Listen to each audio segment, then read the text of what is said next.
All Meghalaya SSA Non-Teaching Staff Association Nesngi Balang kalas Sdang ya jingiakhih da kabasyong kelan mungor ba khlem put hamadan malki.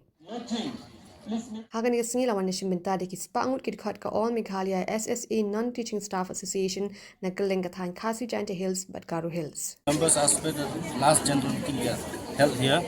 We have agreed that we'll sit here as sit in session in evening strike. Till our demand are met, we will not stop this agitation. All Meghalaya SSA Non-Teaching Staff Association kalapan long ya kini jingiakhih kum kadak ban persha ya ka sarkar Jylla halor ka jingpin sleman pun urlong ya ka jingdawa ban kintiu prapo persen ya ketulab haringkat R% ya ki bala 3 slem hakakam ka jingdawa ka bala sateng nadu usnem arja khandrio kinong ilam ka association kila pintip be board district kila dep a ya ka jingbet ban penlong ya kani ka jinga shangkalan mongor. We have got a letter from the director that they have given us the letter to enhance our salary for 25%.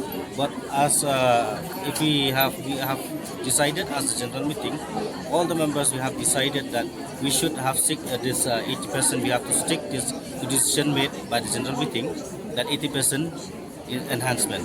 We are not satisfied with this 25% because it has been for almost 8 years.